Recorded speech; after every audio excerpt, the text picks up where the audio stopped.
வாழ்நாள் முழுவதும் வஉசி தூத்துக்குடி ஸ்ரீமான் வஉ சிதம்பரம் பிள்ளை என்றுதான் அறியப்பட்டார். ஆங்கிலத்தில் கூட விஓ சிதம்பரம் பிள்ளை ஆஃப் தூத்துக்குடன் என்றுதான் அவர் அறியப்பட்டிருந்தார். இத்தனைக்கும் அவருடைய 64 ஆண்டு வாழ்க்கையில் அவர் இந்த தூத்துக்குடி நகரத்திலே வாழ்ந்த காலம் என்று பார்த்தோம் என்றால் ஒரு 13-14 ஆண்டுகள் தான். 64 வயதில் அவர் காலமானார். அதில் ஒரு மிஞ்சி போனால் ஒரு 13 அல்லது 14 ஆண்டு காலம்தான் அவர் தூத்துக்குடியில் வாழ்ந்தார். ஆனால் ஒருவர் எவ்வளவு காலம் வாழ்கிறார்கள் என்பது அளவுகோலே கிடையாது. அது நமக்கு எல்லாருக்குமே தெரியும். வஉசி இருந்த காலத்தில் என்ன செஞ்சார் அப்படின்றது தான் நான் என்னோடய உரையினுடைய பொருள். 1900ஆம் ஆண்டிலே அவர் ஓட்டப்பிடாரத்திலிருந்து தூத்துக்குடிக்கு குடிபெயர்ந்து வருகிறார். ஏனென்றால் அவருடைய ஆற்றலுக்கு போதுமான அளவிற்கு தீனி கொடுக்கக்கூடிய இடமாக ஓட்டப்பிடாரம் இல்லை. அப்போ இந்த துறைமுக நகரத்துக்கு வர்றார். அந்த சமயத்தில் அவருக்கு உற்ற துணையாக அவருடைய மனைவி, முதல் மனைவி வள்ளியம்மை இருக்கிறார்கள். வள்ளியம்மையினுடைய ஒரு துணையின் காரணமாகத்தான் வஉசி என்கின்ற ஒரு ஆற்றலுள்ள வழக்குரைஞர் பொது வாழ்க்கையிலே பரிமளிப்பதற்கு காரணமாக இருக்கிறார். சில ஆண்டுகள் இந்த வழக்குரைஞர் தொழிலிலே நன்றாக ஒரு பெயர் ஈட்டுகிறார். அந்த சமயத்தில் தான் தூத்துக்குடி வணிகர்களோடு அவருக்கு மிக நெருங்கிய தொடர்பு ஏற்படுகின்றார். தூத்துக்குடி நகரம் அன்றைக்கு இந்தியாவிலே ஒன்றுபட்ட, அதாவது பிளவுபடாத இந்தியாவிலே 5வது பெரிய துறைமுகமாக தூத்துக்குடி இருந்தது. தூத்துக்குடிக்கும் கொழும்புக்கும் மிக நெருக்கமான ஒரு வணிக தொடர்பு இருந்தது. இங்கே வணிகர்கள் எல்லாம் சரக்குகளை ஏற்றி அனுப்பி கொண்டு வளமாக இருந்தார்கள். ஆனால் அந்த சமயத்தில், அதாவது 19ஆம் நூற்றாண்டினுடைய இடைப்பகுதியில் இருந்து எப்போது வள்ளம், தோணி, பாய்மர கப்பல், இந்த தொழில்நுட்பத்தை எல்லாம் நீராவி கப்பல் என்கின்ற அந்த புதிய தொழில்நுட்பத்துடன் கூடிய மரக்கலங்கள் வந்ததுமே முழுவதும் ஆங்கிலேயருடைய ஏகாதிபத்தியத்திற்குள் கடல் வணிகம் என்பது அமைந்துவிட்டது. British India steam navigation company என்கின்ற ஒரு சர்வதேச அளவிலே பலம் வாய்ந்த 2-3 கம்பெனிகளிலே ஒன்று. கல்கத்தாவில் மையம் கொண்டு பிரிட்டிஷ் அரசாங்கத்தோடு ஒரு நெருக்கமான உறவை வைத்துக்கொண்டு இந்தியாவினுடைய வாணிபம் முழுவதையும் அதனுடைய கட்டுப்பாட்டிலே வைத்திருந்தது. முழுவதும் அந்த கப்பல் கம்பெனி அன்றைக்கே 100க்கு மேற்பட்ட கப்பல்களை அது ஓட்டி வந்தது. பிரிட்டிஷ் அரசாங்கத்தினுடைய தபால் ஒப்பந்தம் முழு ஏகபோகத்தை அது கொண்டிருந்தது. தென்னகத்திற்கும் பிரிட்டிஷ் பேரரசினுடைய பிற பகுதிகளுக்கு ஒப்பந்த கூலிகளை அனுப்புகின்ற அந்த ஒப்பந்தத்திலும் அது ஒரு பெரிய செல்வாக்கு செலுத்தி வந்தது.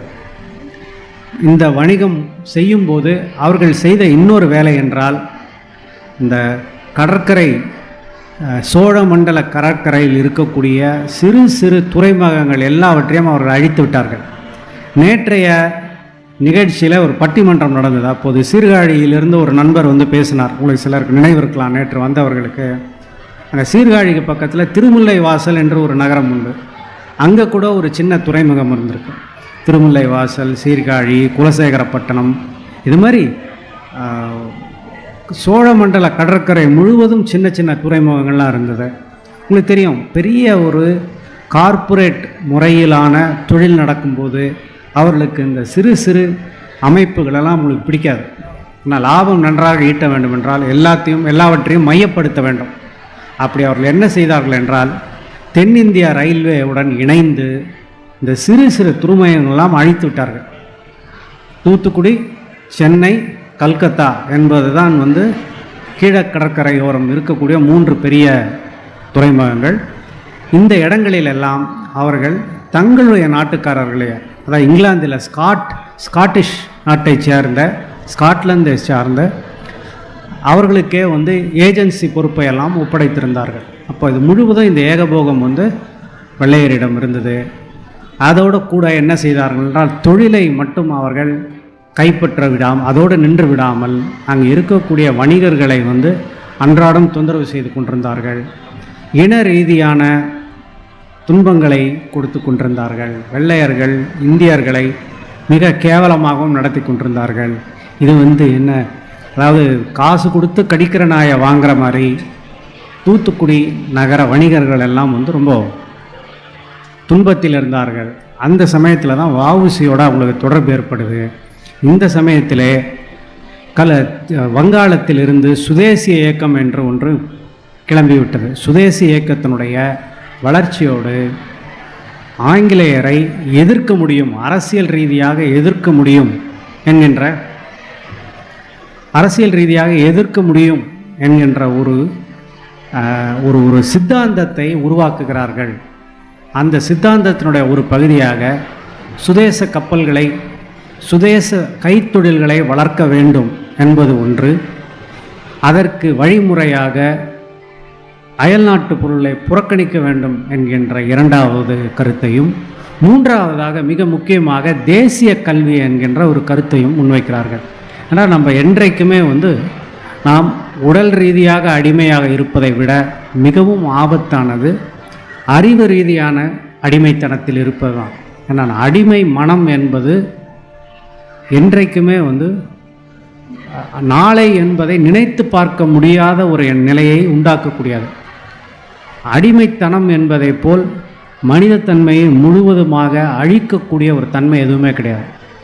நம்ம 1865 அமெரிக்க உள்நாட்டு போர் முடிவுக்கு அடிமைகளெல்லாம் விடுதலை செய்த பிறகும் கூட சில அடிமைகள் அவர்கள் அவங்களுடைய எஜமானர்களை விட்டு போக விரும்பவில்லை. என்றால் அடிமைத்தனத்திற்கு பழக்கப்பட்டு சுதந்திரம் வேண்டாம் என்று அஞ்சக்கூடிய ஒரு நிலை ஏற்பட்டு விடுகின்றது.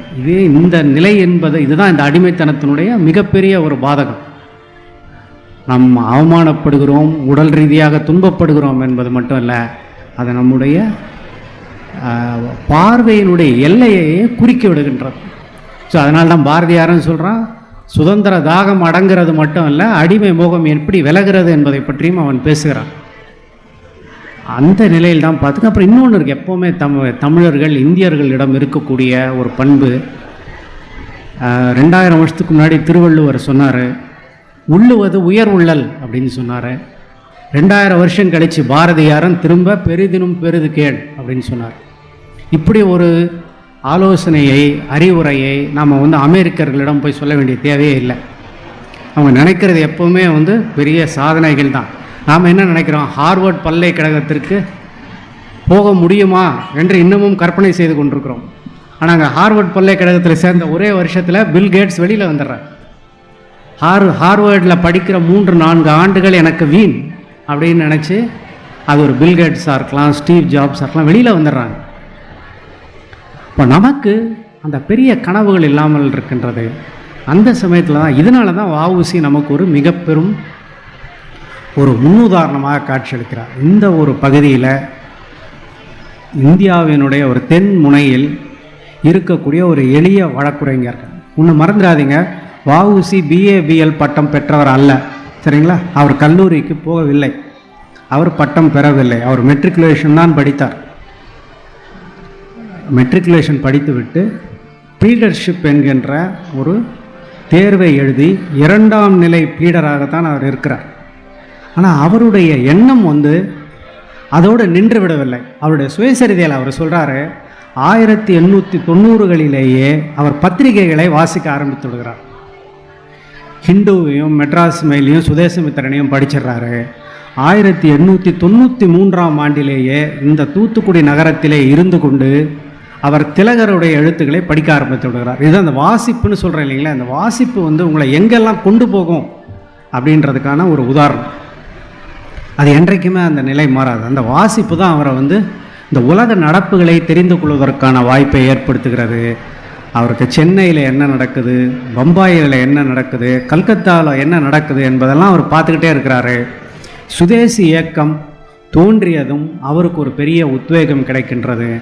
அப்படித்தான் ஒரு குறிப்பிட்ட கட்டத்திலே அன்றாடம் நம்ம சொன்னோம் இல்லையா, ஒரு கட்டத்தில் என்பில், அதாவது even a worm will turn அப்படின்னு சொல்லலாம். ஒரு கட்டத்தில் புழு கூட வந்து எதிர்த்து நிற்க ஆரம்பித்து விடும். அதே போல் வணிகர்கள் பெரும்பாலும் வந்து அரசுக்கு எதிரான அரசியலில் பொதுவாக ஈடுபட மாட்டார்கள். ஏன்னா அவங்களுடைய வணிகம் பாதிக்கப்படும் என்பது வந்து அவங்களுக்கு தெரியும். ஆனால் எந்த அளவுக்கு சிக்கல், அவமானங்கள், அதாவது பொருள் நஷ்டத்தை பொருட்படுத்தி கொள்ளலாம், அவமானத்தை எத்தனை காலம் பொறுத்து கொள்ள முடியும். தூத்துக்குடி வணிகர்கள் இனிமேல் அவமானத்தை பொறுப்பதில்லை என்று முடிவு செய்கிறார்கள். வஉசியினுடைய ஆலோசனையின் பேரில் முதற்கட்டத்தில் வந்து கல்கத்தாவில் இருக்கக்கூடிய பிரிட்டிஷ் இந்தியா ஸ்டீம் நேவிகேஷன் கம்பெனியினுடைய நிர்வாக மேலாண்மை இயக்குநர்களுக்கு கடிதம் அனுப்புகிறாங்க. இங்கே இருக்கக்கூடிய உள்ளூர் ஏஜென்ட்டுகளுடைய தொல்லை தாங்க முடியல, நாங்கள் உங்களுக்கு இவ்வளவு பிஸ்னஸ் கொடுக்குறோம், இவ்வளவு உங்களுக்கு வருமானம் வருது, ஆனால் எங்களை நடத்தக்கூடிய முறை சரியில்லை என்று சொல்கிறார்கள். ஆனால் அதற்கு வந்து அவர்கள் செவி சாய்க்கவில்லை.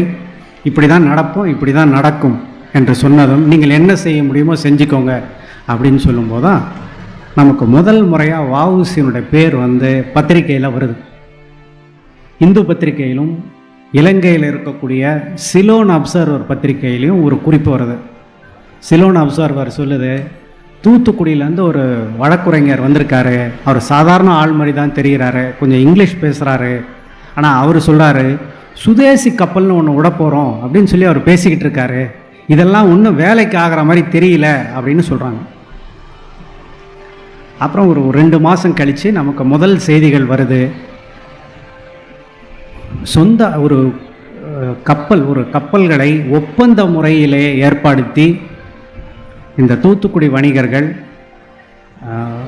கொழும்பிற்கு பண்டங்களை அனுப்புகிறார்கள் என்கின்ற ஒரு செய்தி வருது. அதில் தூத்துக்குடியில் இருக்கக்கூடிய ஒரு முக்கியமான வணிகர் சீனாவானா நல்ல பெருமாள் பிள்ளை என்று அவருடைய பேரில் வந்து இப்போ பல பள்ளிக்கூடங்கள் பல இடங்கள் இருப்பதை நம்ம பார்க்குறோம். அவர் இதில் அவருடைய நிறுவனத்தின் பெயரால் தான் முதல்ல அந்த கப்பல் ஒப்பந்தம் செய்யப்படுகின்றது. வஉசி அவருடைய சுயசெய்தரில் எழுதுகிறாரு. இதுக்கு நிறைய அவரை கன்வின்ஸ் பண்ண வேண்டியிருக்கு, பயம் என்பது இருக்குது, அந்த பயத்தை போக்கக்கூடிய பணியை வந்து வஉசி செஞ்சுக்கிட்டே இருக்காரு. எஸ்ஆர்ஜி டாஜ்பாய் என்கின்ற ஒரு பார்சி வணிகர்கள் அவருடைய ஷாலயன் கம்பெனியிலேருந்து இப்ஸ்விச் என்கின்ற ஒரு கப்பலை ஒப்பந்த அடிப்படையிலே வாங்குகிறார்கள். சில மாதங்கள் அந்த ஒப்பந்த கப்பல் நடக்கின்றது. அதுலேயும் போய் சேட்டை பண்ணிடுறாங்க. நம்ம ஒன்று மறந்துடக்கூடாது, இந்த கப்பல் வணிகத்தில், கடற்கரையோர வணிகத்தில் என்றைக்குமே வந்து மேற்கு கடற்கரையில் குஜராத் பகுதியில் இருக்கக்கூடிய 3 அல்லது 4 குறிப்பிட்ட மத பிரிவை சார்ந்த வணிகர்கள் வந்து பல காலமாக இந்த கடற்கரை தொழிலே இருக்கிறார்கள். பார்சிகள், நம்ம டாட்டா போன்ற அந்த டாட்டானுடைய மதத்தை சேர்ந்த பார்சிகள், கோஜா முஸ்லிம், மேமன் முஸ்லிம், அப்புறம் கோஜா, மேமன், இஸ்மாயிலி முஸ்லிம்ஸ், இந்த 4 பிரிவினர் இருக்காங்க. அவர்கள் வந்து வெள்ளை ஏகாதிபத்தியத்தை பகைத்து கொள்ளாமல் இந்த தரகு முதலாளித்துவம் என்று சொல்லக்கூடிய நிலையில் அவர்கள் இருக்கிறார்கள். அவங்க மூலமாக தான் வாங்குகிறாங்க. ஆனால் இது வெற்றி பெறுவதை பார்த்ததுமே வந்து அங்கே போய் அவருடைய மனசை கலைச்சி திடீர்னு ஒரு நாள் கப்பல் இப்ஸ்விச் கப்பல் வரவில்லை. இதோடு இந்த கதை முடிஞ்சிடும்னு நினைக்கும்போது தான் நம்ம இந்த பொண்ணை புடம் போட ஒளிரும் என்பதை போல் இப்போ வஉசி கிட்ட சொல்கிறாங்க, என்னங்க நம்ம ஒப்பந்தத்துக்கு வாங்கின கப்பல் வந்து எடுத்துகிட்டு போயிட்டாங்க அப்படின்னா. அப்படின்னா ஒன்று செய்வோம், கப்பலை வாங்குவோம் அப்படிங்கிறார்.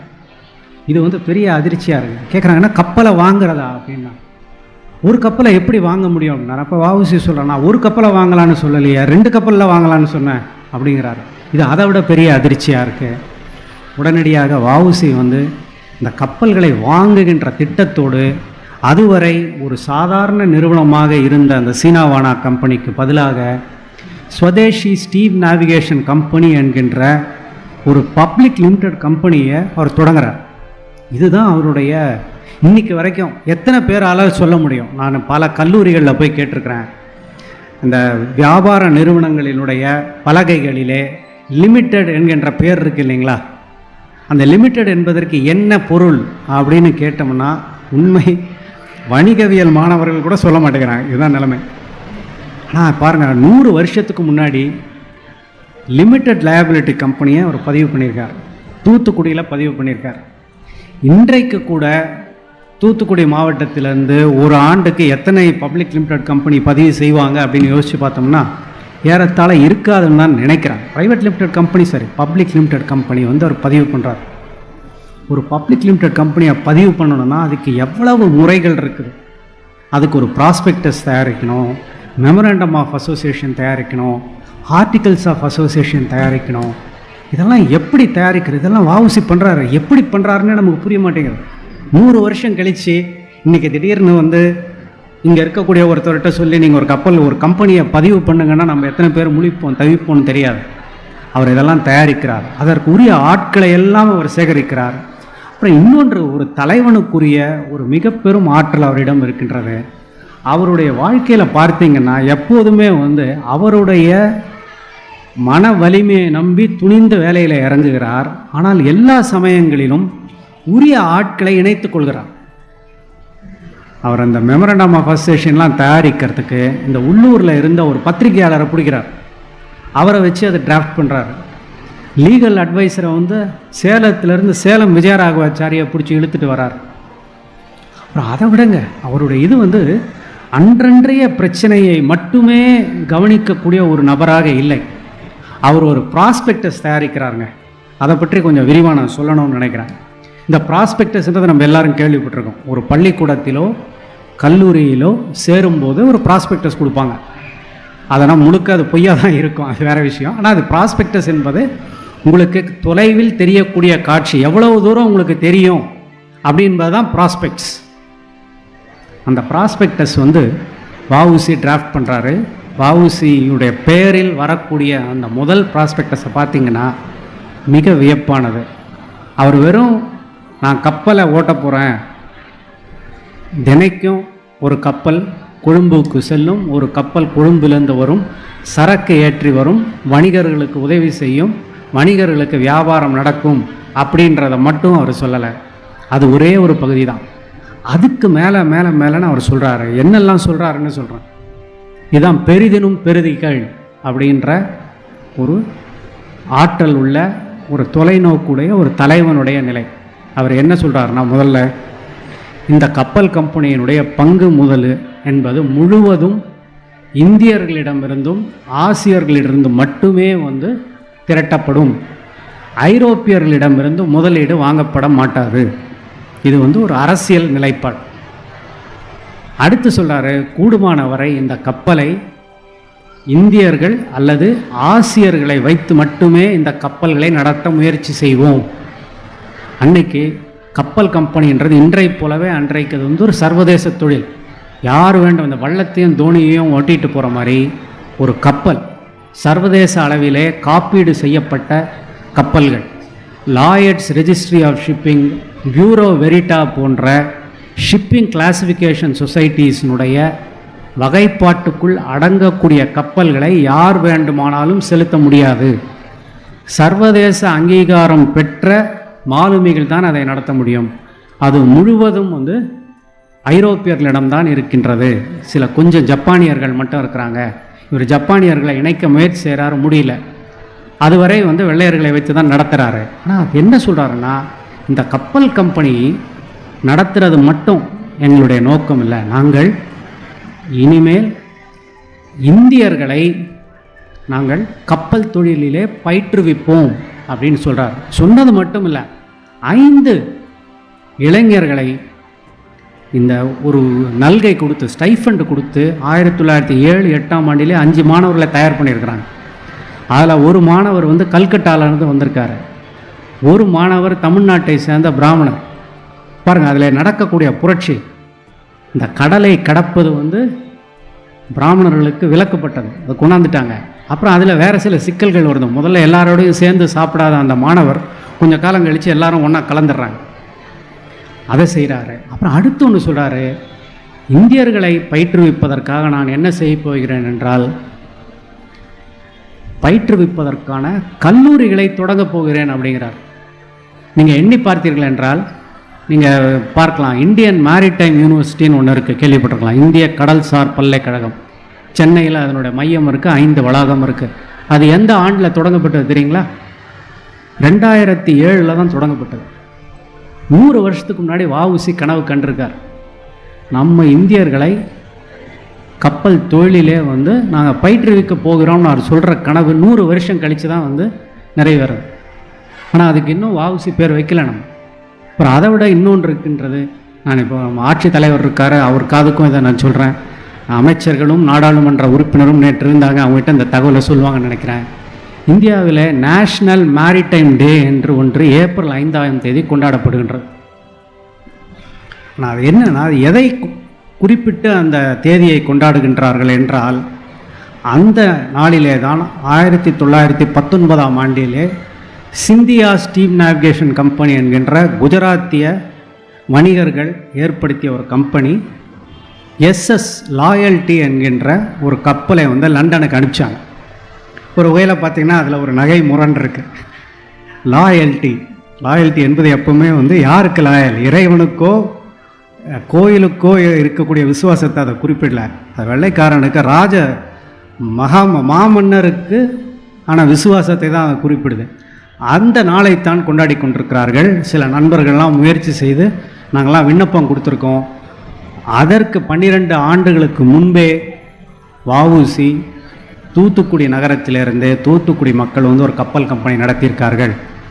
இது நேரடியாக சுதந்திர போராட்டத்தோடு இணைந்த ஒரு முயற்சி. ஆகவே இந்த தேதியை வந்து மாற்ற வேண்டாம், ஏப்ரல் 5 என்கின்ற தேதியை நீங்கள் மாற்ற வேண்டாம், அப்படியே வைத்துக் கொள்ளுங்கள். ஆனால் அந்த நாளில்தான் மார்சேல் பிரான்சிலிருந்து பம்பாய்க்கு முதல் சுதேசி கப்பல் வந்து சேர்ந்த நாள். அந்த நாளினுடைய முக்கியத்துவத்தை மாற்றி வையுங்கள் என்று சொல்லி நம்ம வந்து விண்ணப்பங்கள்லாம் கோரிக்கைகள்லாம் வச்சுருக்கோம். அதற்கான முயற்சிகளை வந்து அரசிடம் சொல்லி செய்ய வேண்டும் என்று நம்முடைய ஆட்சித்தலைவரிடம் நான் கோரிக்கை வைக்கிறேன். பல சமயங்களில் நமக்கு தோன்றது உண்டு, பெரிய சாதனைகள் செய்பவர்கள் தமிழர்களாக பிறந்ததுனாலே வந்து கவனிக்கப்படாமல் போய்விடுகிறார்களோ அப்படின்ற மாதிரி ஒரு சந்தேகம் நமக்கு வந்து அடிக்கடி ஏற்படுது. ஏகே செட்டியாரை தமிழர்கள் மட்டும்தான் நினைக்கணும்னு என்ன நமக்கு மட்டும்தான் அந்த பொறுப்பு இருக்கா? ஏகே செட்டியார் என்ன தமிழ்நாட்டுக்காக மட்டும்தான் அவர் பணி செய்தாரா? ஏகே செட்டியார் நினைவு பந்தல ஸ்ரீனிவாச ராமானுஜனையே வந்து அந்த அளவிற்கு கொண்டாட வேண்டிய அளவிற்கு வந்து கொண்டாடவில்லை. ஓரளவுக்கு CV ராமனை தான் நம்ம கொண்டாடுறோம். இப்போ வஉசியோட தொலைநோக்குக்காக சொல்கிறேன். அது மட்டும் இல்லை, அதுக்கு அடுத்து இன்னொன்று சொல்கிறாரு, நம்ம டாக் யார்ட்ஸ் பில்ட் பண்ணணும். அதாவது கப்பல்களை பழுது பார்க்கக்கூடிய டாக் யார்ட்ஸை வந்து நம்ம உருவாக்க போகிறோன்றாரு. இது போதாதுன்னு அதுக்கு அடுத்த ட்ரை டாக் யார்ட்ஸ், அதாவது கப்பலை கட்டுகின்ற அமைப்பையே நம்ம உருவாக்கணும் அப்படின்னு சொல்ல அவர் கனவு கண்டார். வெறும் ஏதோ ஒரு கொஞ்சம் காலத்திற்கு இங்கே பக்கத்தில் இருக்கக்கூடிய கொழும்புக்கு 2 கப்பலை விட்டு சரக்கை ஏற்றிட்டு போய் புண்ணாக்கையும் உப்பையும் பருத்தி குட்டையும் கருவாட்டையும் ஏற்றுமதி செய்து ஏதோ ஒரு 10-20 வணிகர்கள் லாபம் சம்பாதிப்பதற்காக தொடங்கிய நிறுவனம் அல்ல இது. இதுதான் நான் சொல்ல வர்றது. அவருக்கு ஒரு பெரிய கனவு இருக்குது. அந்த கனவு எல்லாம் அவர் வைக்கிறார். அந்த கனவிற்காக அவர் முழு மூச்சாக உழைக்கிறார். எப்படியெல்லாம் உழைக்கிறார் என்றால், இது நிறைய பேர் ஏதோ சினிமாவில் வர கதை மாதிரி இருக்குது. வஉசியை பற்றி பேசும்போது பலருக்கு வந்து இது உண்மையா அப்படின்னு ஒரு சந்தேகம். இப்போ நான் அந்த புத்தகம் எழுதின போது அதை படித்த அந்த பெண்குயினுடைய அந்த மேலாய்வாளர்கள் இருக்காங்க இல்லையா, மேனுஸ்கிரிப்டை ரெஃபரி பண்ணுவாங்க. அவங்க கேட்டாங்க, இதெல்லாம் உண்மையிலே நடந்ததுங்களா, இது உண்மைதானா, இப்படித்தான் நடந்ததா அப்படின்னு. ஆமாங்க, எனக்கு எல்லா க்ரெடென்ஷியல்ஸும் இருக்குது, அது உங்களுக்கு தெரியும். ஆனால் நீங்கள் ஒவ்வொன்றிற்கும் ஒரு செய்திக்கும் வந்து 2 அடிக்குறிப்பு நான் கொடுத்துருக்குறேன் பாருங்கள் அப்படின்னு சொல்லி அப்படி ஒரு மலைப்பை வந்து நடத்துகிறாரு. இது ஒரு மிக பெரும் அளவிற்கு ஒரு கொந்தளிப்பை ஏற்படுத்துகின்றது. முதற்கட்டத்திலே அரசாங்கமும் பிரிட்டிஷ் இந்தியா ஸ்டீம் நேவிகேஷன் கம்பெனியும் இதெல்லாம் வந்து தமிழில் சொல்லுவோம் இல்லையா, ஆரம்ப சூரத்தனம். இந்த ஆரம்ப சூரத்தனத்தினுடைய ஒரு பகுதி. கொஞ்ச நாளைக்கு வந்து ஆர்ப்பாட்டம் பண்ணுவாங்க, அதுக்கப்புறம் பார்த்திங்கன்னா ஒன்றுமே நடக்காது, அப்படியே போயிடும், புஸ்வானமாக போயிடும் அப்படின்னு நினைக்கக்கூடிய நிலையில் மேலும் மேலும் வளர்வதை பார்க்கிறார்கள். பம்பாய்க்கு போய் 3 மாதம் அங்கேயே இருந்துடுறார் வஉசி. நம்ம அந்த போலீஸ் அறிக்கைகளை பார்க்கும்போது நான் நினச்சிப்பேன், வஉசியை பின்தொடர்வதற்காக அமர்த்தப்பட்ட அந்த துப்பறியும் போலீஸ் நுண்ணறிவு பிரிவை சார்ந்த அந்த கான்ஸ்டபிளுடைய நிலைமையை நினச்சி உண்மையிலே வருத்தப்படுறேன். ஏன்னா அவர் தூங்கவே முடிஞ்சிருக்காதுன்னு நினைக்கிறேன். அவர் ஒரு நாள் இந்த ஊரில் இருக்கார், இன்னொரு நாள் வேற ஒரு ஊருக்கு போகிறாரு, பம்பாய்க்கு போகிறாரு, சூரத்துக்கு போகிறாரு, கல்கத்தா போகிறாரு, சென்னை போகிறாரு, கடலூர் போகிறாரு. இது 2 வேலை செய்கிறார். ஒரு பக்கம் கப்பல் கம்பெனி நடத்துகிறாரு, அப்புறம் இன்னொன்று இந்த மூலதனை முழுவதுமே இவர் தான் திரட்டுகிறார். அதை திரட்டுவதற்கு அவர் கையாண்ட முறை என்பது என்ன தெரியுங்களா? இன்றைக்கு நம்ம மேடை பேச்சுன்னு சொல்கிறோம் இல்லைங்களா? நீங்கள் சொன்னால் அதிர்ச்சி அடைவீர்கள். வஉசி காலத்திற்கு முன்பு தமிழில் மேடை சொற்பொழிவு, அதாவது பொதுக்கூட்டங்கள் என்கின்ற ஒரு வடிவமே இல்லை. 1906ஆம் ஆண்டிற்கு முன்பு வரை பொதுக்கூட்டம் என்றால் அரங்கத்திலே நிகழ்வது. 50, 60, 70 பேர் தார்பாய்ச்சி வேட்டியை கட்டிக்கொண்டு, கோட் போட்டுக்கொண்டு, குள்ளாய் தலையிலே தலைப்பகை வைத்து கொண்டு ஆங்கிலத்தில் பேசி அதை ஒரு 2 பக்கம் தட்டச்சு செய்த விண்ணப்பம் எழுதி கலெக்டருக்கும் அரசாங்கத்துக்கும் விண்ணப்பம் அனுப்புறது. இதுதான் பொதுக்கூட்டம். இவர் தான் வஉசி தான் அரங்கத்தை விட்டு வெளியிலே தமிழிலே மக்களிடம் பேசி அவர்களுக்கு தேசபக்தி என்றால் என்ன, சுதேசியம் என்றால் என்ன, லிமிட்டட் லயபிலிட்டி என்றால் என்ன என்பதை விளக்கி அவர் தான் பணம் திரட்டுகிறார். வஉசிக்கு எதிராக இருந்தவர்களே சொல்கிறாங்க, கப்பல் கம்பெனிக்காக திரட்டப்பட்ட முதற்கட்டத்தில் திரட்டப்பட்ட 6 லட்சம் ரூபாயில் 3 லட்சம் ரூபாய்க்கு மேல் வஉசி தனி ஒருவராக திரட்டியிருக்கிறார் அப்படின்னு சொல்கிறாங்க. அப்புறம் அதோட இன்னொன்று, இருந்தாலும் 1000 பொன், இறந்தாலும் 1000 பொன் என்பதை போல் வஉசி கைதான உடனே அடுத்த 1-2 மாதங்களுக்கு அந்த அனுதாபத்தின் காரணமாக இன்னும் பலர் கப்பல் கம்பெனிக்கு நான் முதலீடு செய்கிறார்கள் என்ற வார்த்தையை நான் பயன்படுத்த விரும்பவில்லை. ஏன்னால் முதலீடு என்றால் என்ன பொருள்? நமக்கு அதிலிருந்து ஏதாவது வட்டி கிடைக்கும், வட்டி விகிதம் கிடைக்கும். இது முதலீடு அல்ல, இதை பணத்தை கொடுத்துருக்குறாங்க. இதெல்லாம் வஉசியினுடைய மக்களை கொண்டு வராரு. அந்த மக்களிடம் அவர் தமிழில் பேசுகிறார். யார் அந்த மக்கள் என்பதை புரிஞ்சுக்கிறதுக்கு ஒன்றுமே இல்லை. அதில் போலீஸ் அறிக்கைகள் எல்லாம் அவங்க சொல்கிறது என்னென்னா, ரவுடிகள், வேலை வெட்டி இல்லாதவர்கள் அப்படின்லாம் வார்த்தைகளை பயன்படுத்துகிறாங்க. அதுலேருந்து நம்ம என்ன தெரிஞ்சுக்கிறோம்னா, சாதாரண மக்கள் கலந்துட்டுருக்காங்க, சாதாரண மக்களை நோக்கி பேசுகிறார் என்பதை நம்ம புரிஞ்சுக்கிறோம்.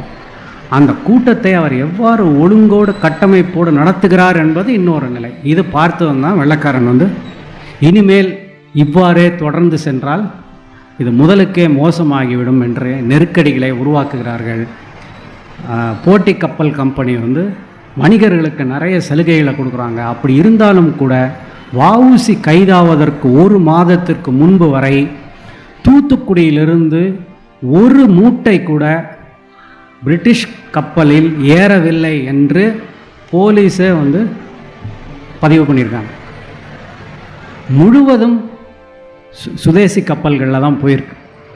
அப்புறம் வஉசி இதற்கிடையில் சூரத் காங்கிரஸுக்கு போயிட்டு வந்துடுறாரு. இன்னும் அவர் கடுமையாக அவருடைய பிரச்சாரத்தை செய்கிறார். இப்போ இதற்கு மேல் இருந்தால் ஆபத்து என்று தான் அவர் மீது நடவடிக்கை எடுக்கப்படுகின்றது. அதில் அவருடைய துணிவை சொல்லக்கூடிய ஒரே ஒரு நிகழ்ச்சியை மட்டும் சொல்கிறேன். மார்ச் 9ஆம் தேதி ஒரு பெரிய கூட்டத்தை நடத்துவதற்காக திட்டம் போடுகிறார் வஉசி. அதை முறிப்பதற்காக கலெக்டர் விஞ்ச் சொல்கிறாரு, அதே 9ஆம் தேதி திருநெல்வேலிக்கு என் முன்னாடி ஆஜராக வேண்டும் என்று சொல்கிறார். வஉசியும் போகிறார். காலை திருநெல்வேலியில் போனால் அங்கே குக்கரகுளத்தில் விசாரணை நடக்கவில்லை, மதியம்தான் விசாரணை நடக்கின்றது. அப்படியே அந்த விசாரணை நடக்கும்போது திடீர்னு வஉசி சொல்கிறார் கலெக்டரை பார்த்து, கலெக்டர்கிட்ட நம்ம இதை அட்ஜர்ன் பண்ணிடலாமான்னு கேட்குறார். கலெக்டரை பார்த்து அட்ஜர்ன் பண்ணிடலாமான்னு கேட்குறார். இவர் விஞ்ச் கேட்குறாரு, எதுக்காக அட்ஜர்ன் பண்ண போகிறீங்க, பண்ணணும்னு சொல்கிறீங்க அப்படின்னு கேட்குறாரு. இதை பாருங்கள், கலெக்டரை பார்த்து கேட்குறது. இன்றைக்கு 2024ஆம் ஆண்டிலே ஒரு ஜனநாயக நாட்டில் இன்றைக்கு கலெக்டர் இப்போ இருக்கார் இளம் பகவத் சார், அவர் ஒன்று சொன்னாருன்னா இப்போ நாங்கள் நம்ம யாராவது மறுத்து பேசுவோமா? இல்லை, அவர் மேலே அன்பு இருக்கிறதுனால மட்டும் இல்லை, அவரும் அதிகாரியாக கூட நினச்சி பாருங்க. அவர் ஒன்று சொல்கிறார், 2024 ஒரு ஜனநாயக நாட்டில் ஒரு இன்றைக்கு மாவட்டங்கள் மறந்துட்டேன், 34 மாவட்டமாக தமிழ்நாட்டில் 34 மாவட்டத்தில் ஒரு ஆட்சித்தலைவர். அவருக்கு 2024 இவ்வளவு நமக்கு வந்து மரியாதையும். இப்போ 1908ஆம் ஆண்டில் மொத்தம் 9 மாவட்டம் இருக்கக்கூடியதில், அதுவும் வெள்ளைக்காரன் பாலியல் காலேஜில் படித்த ஒரு வந்து அவர்கிட்ட சொல்கிறாரு, நம்ம விசாரணையை அட்ஜர்ன் பண்ணலான்னு சொல்கிறார். அதற்கு அடுத்து அதான் இருக்குது வஉசியினுடைய தைரியம்.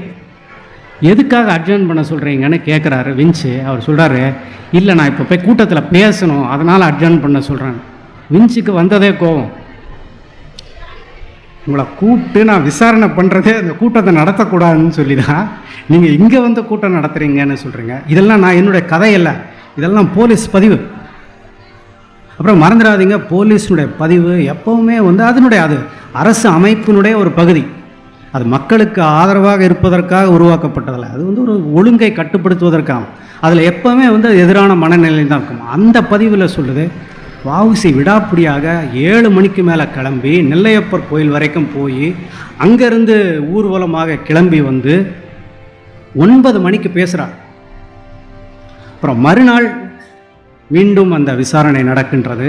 அந்த விசாரணையின் போது தான் வந்து அந்த கடுமையான அந்த விவாதம், அதான் அந்த பாரதியாரால் காவிய அந்தஸ்து கொடுக்கப்பட்ட அந்த விவாதம்.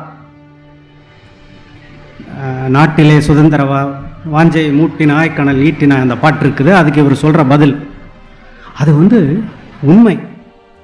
ஏனென்றால் பாரதி வந்து பாளையங்கோட்டைக்கு வரார் வஉசியை பார்க்குறதுக்காக. சிறையில் இருக்கும்போது வஉசியிடம் நடந்ததை கேட்டு அறிந்து கொள்கிறார். அப்போது எழுதிய பாடம் அது சொல்கிறாங்க, இது 2 நாளைக்கு நடக்குது. அப்பவும் கூட வின்ச் ஒரு வஉசிக்கு ஒரு ஆஃபர் பண்ணுறார். 2 விஷயம் நடக்குது. ஒன்று, கிரிமினல் ப்ரொசீஜர் கோட் அடிப்படையில் தான் வந்து இந்த விசாரணை நடந்துகிட்ருக்கு. அதற்குள் அவருக்கு அரசாங்கத்திடமிருந்து ராஜத்வேஷ வழக்கு, ராஜத்வேஷ குற்றம் சுமத்துவதற்கான அனுமதி கிடைத்து விட்டது. இது அன்றைக்கி வின்ச்சுக்கு மட்டும்தான் தெரியும், வேறு யாருக்கும் தெரியாது. நம்ம போலீஸ் ரெக்கார்டு அப்புறம் அதன் பிறகு அரசாங்க ஆவணங்களை பார்ப்பதால் தான் நமக்கு தெரிகின்றது. அதுவும் வந்துருச்சு. அப்போ கடைசியாக ஒரு ஆஃபர் சொல்கிறார், நீங்கள் 6 மாதத்திற்கு இந்த மாவட்டத்தை விட்டு சென்று விடுங்கள், பம்பாய்க்கோ எங்கேயோ போய்விடுங்க, உங்கள் மீது எந்த நடவடிக்கையும் எடுக்க மாட்டேன் என்று கலெக்டர் சொல்கிறார். அப்போ வஉசி ஒரே ஒரு எதிர்கேள்வி கேட்குறார், கப்பல் கம்பெனிக்கு எந்த ஆபத்தையும் ஏற்படுத்த மாட்டீர்கள் என்று உங்களால் உத்தரவாதம் தர முடியுமா என்று கலெக்டரை பார்த்து கேட்குறார். கப்பல் கம்பெனியை அழிப்பது தான் நோக்கமே. இப்போ அந்த உத்தரவாதத்தை கொடுக்க முடியாதுன்னு சொன்னதும் வஉசி வந்து அந்த ஆஃபரை எடுத்துக்கல, உடனடியாக கைது செய்கிறார். கைது செய்ததும் மறுநாள் என்ன நடக்குதுன்னு உங்களுக்கு தெரியும். திருநெல்வேலியிலும் தூத்துக்குடியிலும் தச்சநல்லூரிலும் மிக பெரும் மக்கள் எழுச்சி நடைபெறுகின்றது. திருநெல்வேலியில் இருக்கக்கூடிய அரசு கட்டடங்கள் எல்லாம் அழிக்கப்படுகின்றன. மண்ணெண்ணெய் கிடங்கு 3 நாட்களுக்கு நின்று எரிகின்றது.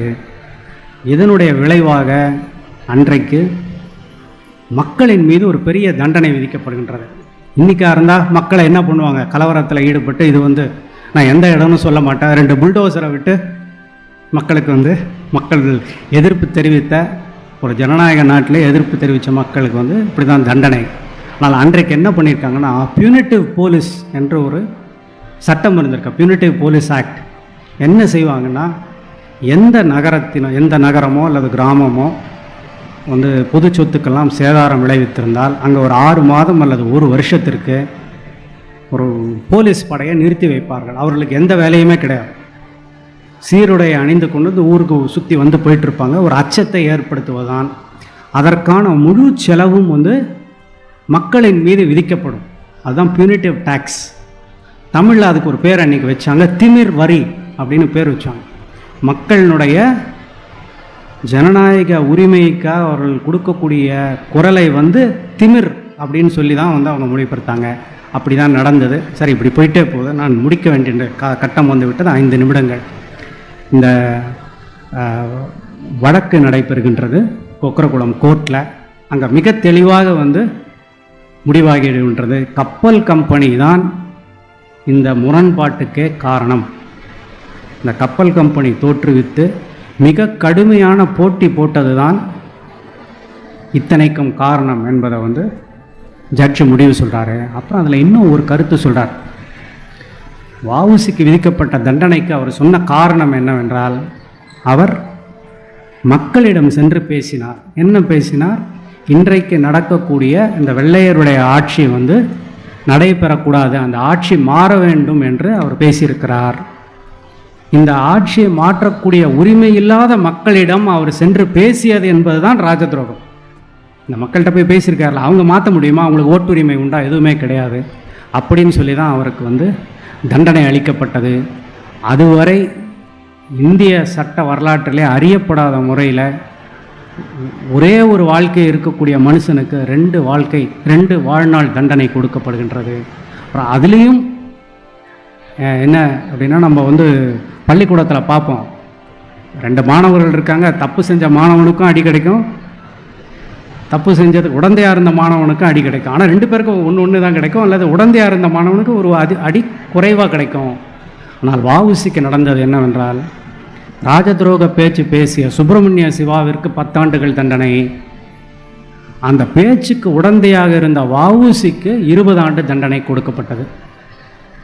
இதோடு கப்பல் கம்பெனிக்கு ஒரு மிக பெரும் நெருக்கடியை ஏற்படுத்தி விட்டார்கள். ஒன்று, அதனுடைய தலைமை நீக்கப்பட்டது. அப்புறம் உள்ளே இருக்கக்கூடிய கப்பல் கம்பெனிக்குள் இருப்பவர்களுக்கெல்லாம் மிக பெரும் அச்சத்தை ஏற்படுத்துகிறார்கள். அப்படி இருந்தும் கூட அடுத்த ஒரு 2 ஆண்டுகளுக்கு சிலருடைய முயற்சினால் அந்த கப்பல் கம்பெனி நடக்கின்றது. 1910ஆம் ஆண்டோடு கப்பல் போக்குவரத்து நின்று விடுகின்றது. 1911ஆம் ஆண்டு அந்த கப்பல் கம்பெனி திவாலாகி லிக்விடேட் ஆயிடுது. இதனால் இது ஒரு வீரம் செறிந்த ஒரு காவியம். எப்பவுமே காவியம் வெற்றியில் முடியாது. வெற்றியில் முடிஞ்சால் அது காவியம் கிடையாது இல்லையா? அது ஒரு சோகத்தில் தான் முடியணும். அது ஒரு சோகத்தில் தான் முடியுது. ஆனாலும் கூட இந்த முயற்சி என்பது அதன் பிறகும் கூட இந்தியாவிலே நடக்கவில்லை. ஒரே ஒரு முறை தான் நடக்குது. சிந்தியா ஸ்டீம் நேவிகேஷன் கம்பெனி 1919ஆம் ஆண்டில் தொடங்கி அவர்கள் நடத்துகிறார்கள். குஜராத்தி வணிகர்களாலேயே கூட அது சிறப்பாக நடத்த முடியவில்லை. அப்படின்னா பார்த்துக்கலாம் எப்படிப்பட்ட ஒரு எதிர்ப்புகளுடைய சூழ்நிலையிலே வஉசி அதை நடத்தி காட்டினார்ன்றது. அப்புறம் என்னோடய நூலில் ஒரு முக்கியமான ஒரு அறிக்கையை பயன்படுத்தியிருக்கிறேன். 1924ஆம் ஆண்டில் இந்தியன் மெர்கன்டைல் மெரைன் கமிட்டி என்கின்ற ஒரு கமிட்டி உருவாக்கப்பட்டது. அந்த கமிட்டியில் நடந்த விவாதங்கள், உரையாடல்கள் இருக்கின்றனவல்லவா, அவை இந்த கப்பல் கம்பெனி நடத்துவதில் இருந்த முயற்சிகளை பற்றி நாம் உலக இடர்களுக்கு இடையில் அது நடந்தது என்பதை நம்ம அதை புரிஞ்சுக்கலாம். அப்படிப்பட்ட ஒரு அறிக்கை. அதில் வஉசியுடைய நண்பராக இருந்த எஸ்டி கிருஷ்ணய்யங்கார் தான் அதில் சாட்சி சொல்கிறாரு. அதுவும் ரொம்ப ஒரு உணர்ச்சி பெருக்கான ஒரு இது. இந்த கதையை தான் ஒரு நூலாக நான் எழுதியிருக்கேன்.